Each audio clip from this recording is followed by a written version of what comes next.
Okay, so good day class. For today's video, so uusapan natin yung mga problem natin during first laboratory natin. And of course, and continuation ng ating calculator.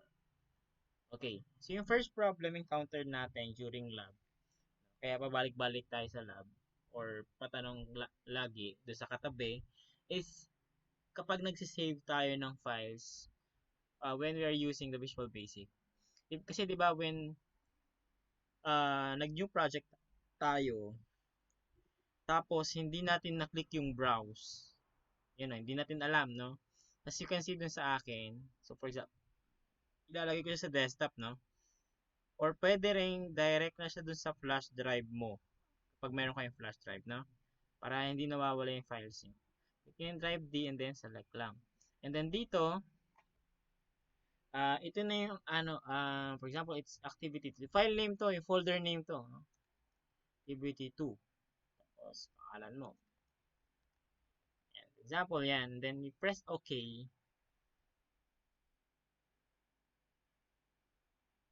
natin.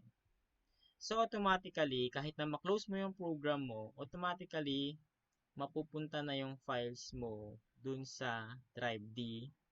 Ito na siya. Example ko lang yung dalawa. So ito na siya. So yung kinakopy dapat sa akin or yung pinapasa sa akin is this full folder, itong buo, no? Hindi pwede yung SLN lang. Kasi pag yung SLN lang, hindi ko siya ma-open, no? Kaya nagkakaproblema rin ako during our lab. And hindi rin pwede na hindi kasama ay itong folder lang. Ba, ito lang pinapasa sa akin. Hindi yan, no? Kailangan yung SLN folder, SOU, pagka hindi nakashow yung height and mas safe na lang is i-copy nyo yung buong folder sa akin. Para ma-open ko yung source code nyo, ma-open ko rin yung exe file nyo. Okay? So, yun. Paano naman kung nakalimutan mo kung nasaan yung file mo? So, for example, hindi mo na-click yung browse, no? Nawawala siya.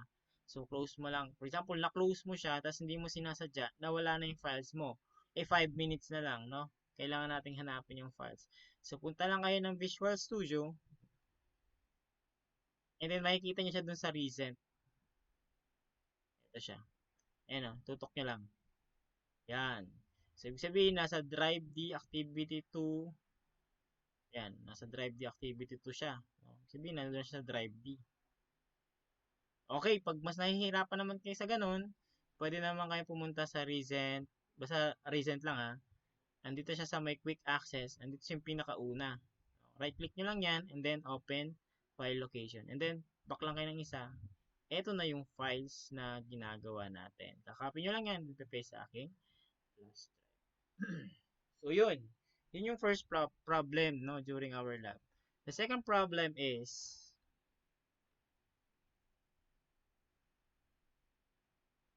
yun na lang sa kanina na para di na tayo okay. Yung second problem is kapag nawawala yung toolbar na-exit, nawawala din tong ayan, yung toolbar mo na. Punta lang kayo ng view. Tapos toolbar.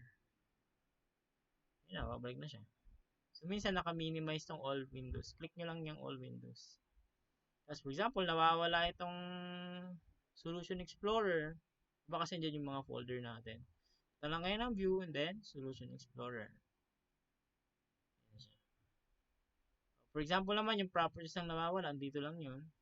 So, view and then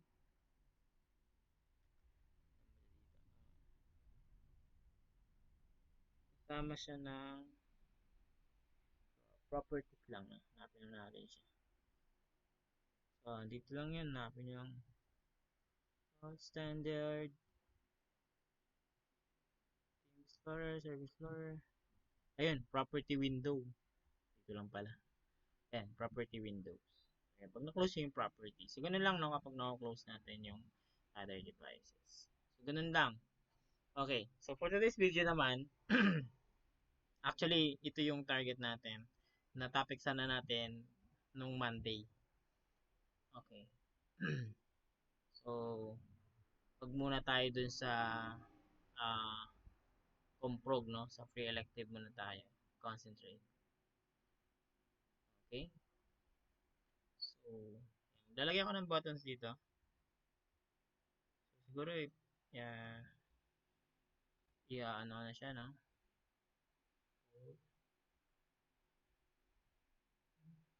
Ito yung gagawin ko number 1. So, gagawa ko ng calculator.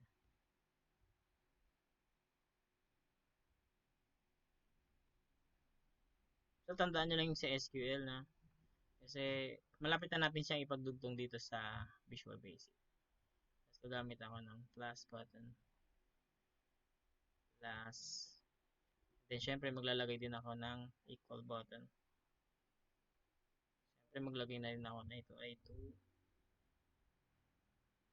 ay 3. Gagamit ako ng label.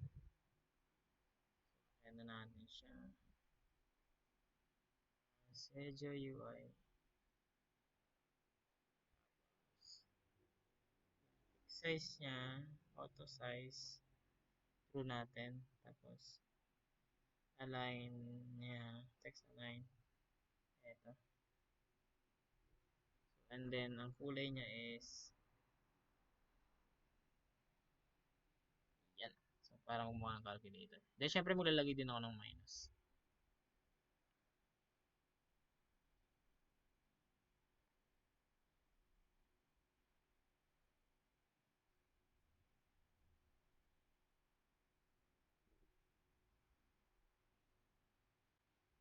Okay. So, di ba, mostly yung ginagawa natin during laboratory is kapag naglagay tayo ng 1 plus 1, kiniklik mo natin yung equals. Ah, gagawin natin ngayon is multiple naman. So, for example, 3 plus 3 plus 3 plus 3. So, ganun siya. So, paano yon, no? So, parang ang ano niya, ang pinaka-basic concept niya is parang yung plus natin, magiging siyang equal sign. Okay, try muna natin yung gawin siyang ano to. Um, label 1. I-zoom natin yung code. Label 1.text is equal to label 1.text is equal to plus 1. Pwede, kung mapapansin nyo, pwedeng plus, pwedeng ampersand. Pwede yun, kahit ano. So, gagawin ko na rin yan sa 2 para dire-diretso tayo. Kulang ng L, tapos 2. Tapos 3 din.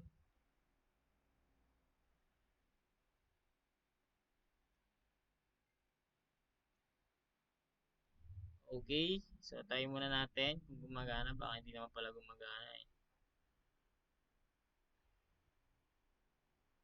Yun, so okay na. Pag kinik ko yung plus, dapat mabubura siya, tapos nabubura siya ng variables. So, gagamit ako ng public num1 as integer. Yun yung paglalagyan natin ng first number. Kaya num1 ang pangalan niya. Okay, so pag kinik natin yung plus, kailangan po na siya ng num1.text. Num1 is equal to label1.text. Okay? Pwede natin lagyan ng val. Tayo lagyan natin val para sure. No? Paribasa number naman lahat eh. Para sure lang na numbers yung papasok. Okay, pag click natin yung 3 plus 3, ay hindi pa na-clear no? Yung plus pala kailangan may clear. Okay? Label1.text equal to 3 plus 3 plus. Okay, so ang nangyayari doon, ganito na. So, ang ginagawa lang naman ng plus natin is ini-store niya yung value ng label 1. So, ang nangyayari, pag niraran natin, pagka-click natin yung 3, pagka-click natin yung plus, yung num1 magiging 3, di ba? So, click natin yung 3, plus yung num1 magiging 3 ulit. So, ang gagawin natin, kasi dalawang beses na lang pumasok yung number 3, dapat mag-a-add na siya. So, ibig sabihin, pwede ditong num1 plus the value of label label that text. Pwede yung gano'n, no? Plus siya, plus. Ang ginagaya sa addition tayo, addition, ano, ring 3 plus 3 plus 3. Okay, lagyan natin yung code yung equal kasi walang equal eh. So, ang equal naman, ang mostly na code natin is label 1.text is equal to num1 plus kasi sa addition muna tayo, no? Mamaya na yung isa. Level1.text. Okay? So, ang ginawa niya is, inad niya yung laman ng number 1 saka sa yung huling laman ng label. So, 3 plus 3 plus 3 equals 9 na siya. Okay, wala tayong clear button. Meron yung clear button.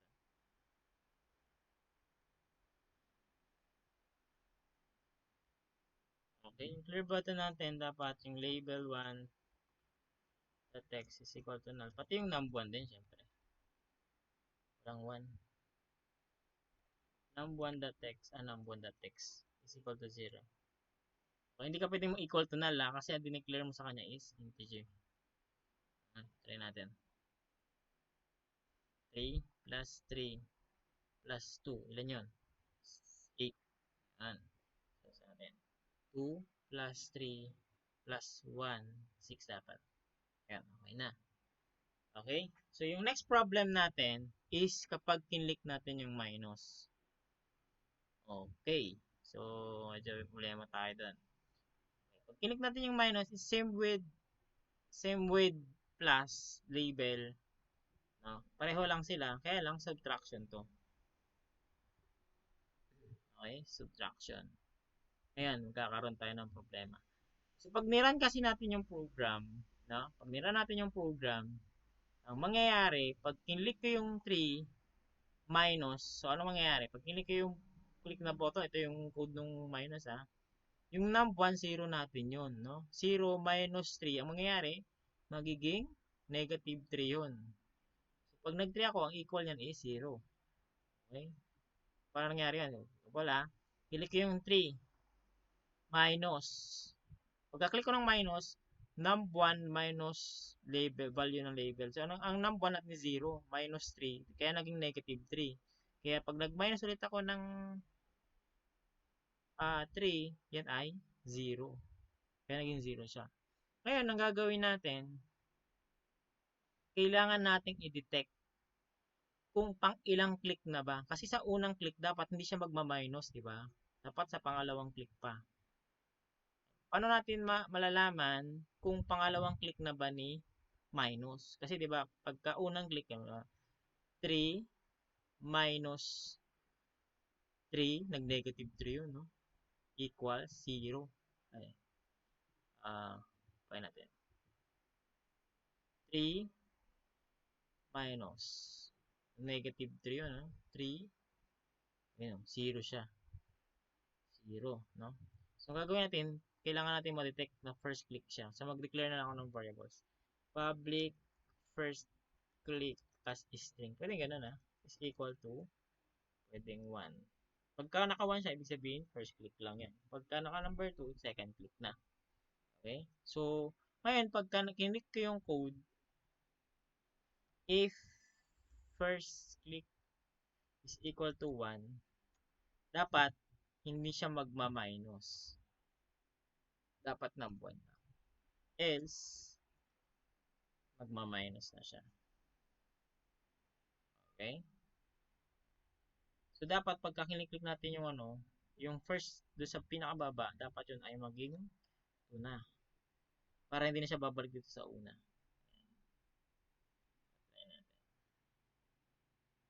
So, 3 minus 3 minus 3. Ilan na yun? Ba? 3 ba? Hindi ko sure. Ulit. 3 minus 2. So, yun ay magiging 1. Minus 1. Dapat yan ay 0. Bakit 2? Lang. Sige natin abutin. So, sa minus pa tayo? Ay, sa minus tayo nag-click. First click ito. Sa second click is natin 2. Ay, hindi pa. Mataas tayo. 3 minus 1. That is 2 na, no? Minus 1. Dapat yan ay 1. O 3. 3 yan. Tingnan natin yung logarithm. Mali natin yung first. Natin. First click 1. So, magiging 2 siya. Ano siya dito? Number 1 is equal to number 1 minus. Wait natin. 3. Yan ko yung code. Ako rin, nalito eh, no? 3. Pagka-click ko yung minus. Kasi yung equal natin, nga pala, nakalimutan ko. Yung equal natin, ang code dyan, addition. Ayan, addition siya. Okay. So, ngayon, magde-declare tayo ng variables. Public, arithmetic na lang, ARR na lang, as string, equal to null. Okay, kahit wala nang equal to null, automatic null yun. So, pag kinik ko yung plus, kailangan ARR is equal to add. So, next naman, pag kinik ko yung minus, dapat ARR, kahit saan dyan, is equal to, wala na kayo, sub. Pwedeng minus lang or sub. Ngayon, sa equal sign, mag-if else ka dyan. If ARR is equal to add, then, ang gagawin niya, syempre, mag-add siya. Else, if ARR is equal to sub, then, ito siya. Gagawin niya is, so subtract naman siya. Kaya pala 300 ang labas kasi plus yung ginagawa. Okay, so try naman natin ulit. I-run natin. So 3 minus 2, that is 1 na, 'di ba? Minus 1 equals 0.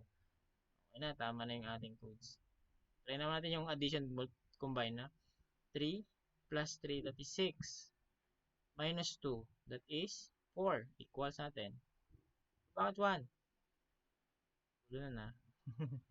Ulit. 3 plus 3, that is 6. Tama? Equals. Ayan. Minus 2, that is 4. Ayun, tama. Mali lang yung click ko kasi nagdiretso ako ng minus. Okay? So yung next activity natin in the elective 1 is gagawin niyo yung dalawa pa, yung multiplication and division, and kukumpletuhin niyo rin yung numbers. So that's our activity 2. So that is, thank you very much.